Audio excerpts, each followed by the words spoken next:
മായയോട് പത്മിനിയെ കുറിച്ച് പറഞ്ഞത് ഓർമ്മയുണ്ടോ? ഡൽഹിയിലെ ഇതാ ആള്. മായയെ കാണാൻ പത്മിനിയേക്കാൾ കൂടുതൽ തിടുക്കം കൂട്ടത് വീരനാ. വീരേന്ദ്രനെ കുറിച്ച് മായോടൊന്നും പറഞ്ഞിട്ടില്ല. ആ എവിടെയാള്? വന്നില്ലേ? ഇവിടെ ഉണ്ട്. വിളിച്ചോളൂ. ഓ,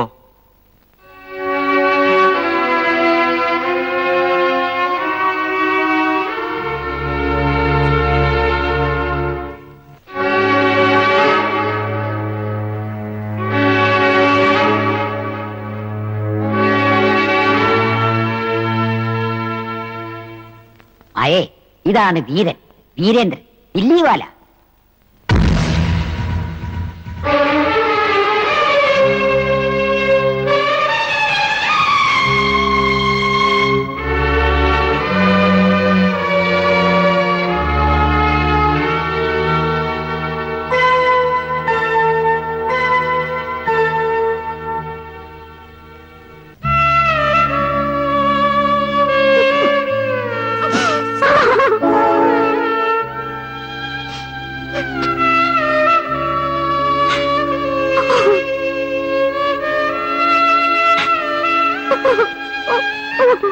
മകൻ തിരുന്നാൾ മായത്തമ്പുരാട്ടി ഒരു നോക്ക് കാണണമെന്ന് വലിയ മോഹമുണ്ടായിരുന്നു.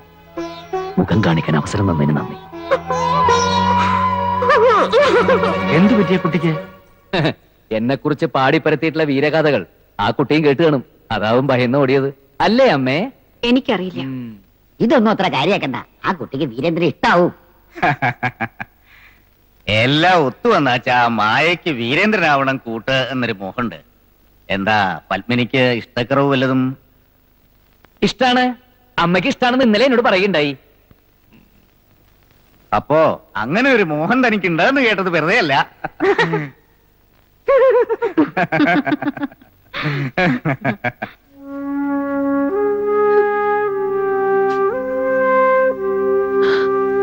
വീരേന്ദ്രൻ തമ്പുരാൻ വന്നിട്ടുണ്ട്. കാണണമെന്ന് പറഞ്ഞു. കാണാൻ സൗകര്യപ്പെടില്ല എന്ന് പറഞ്ഞേക്കൂ. കാണാൻ സൗകര്യപ്പെടില്ല എന്ന് പറഞ്ഞു.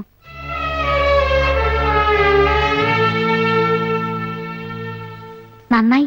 കാണാനും സംസാരിക്കാനും പറ്റിയ ആളല്ല. ബലാത്സംഗ കേസിലൊക്കെ പ്രതിയാണെന്നാ കേട്ടത്.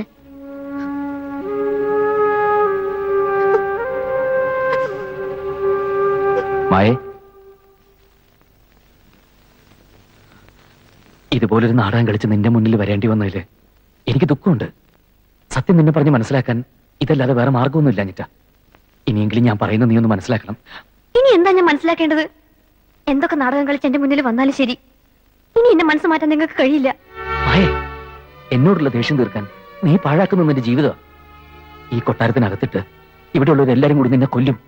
ഞാൻ എപ്പോഴേ മരിച്ചതാ. അപ്പോഴും തന്നെയല്ലേ എന്നെ കൊന്നത്. നീ എന്നെ എങ്ങനെ ശിക്ഷിക്കരുത് മായേ. ഞാൻ ഒരു തെറ്റും ചെയ്തിട്ടില്ല. തെറ്റെന്തിയാണ്? 3 പെൺകുട്ടികളുള്ള ഒരു വീട്ടിൽ ദാരിദ്ര്യം മുതലെടുത്ത ഒരാൾ വന്നു കയറിയത് എന്തിനാണെന്ന് ഞാൻ മനസ്സിലാക്കിയില്ല.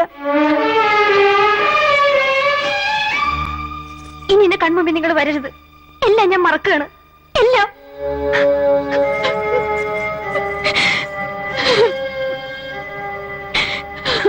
നീ എത്രയൊക്കെ ശ്രമിച്ചാലും നിന്റെ മനസ്സിൽ നിന്നെ ആട്ടി പുറത്താക്കാൻ കഴിയില്ല മായേ. അത് നീ സമ്മതിക്കും വരെ ഞാൻ ഇവിടെ തന്നെ ഉണ്ടാവും. അപ്പുവായിട്ടല്ല, വീരേന്ദ്രനായിട്ട്, നിനക്ക് യോജിച്ച രാജകുമാരനായിട്ട്.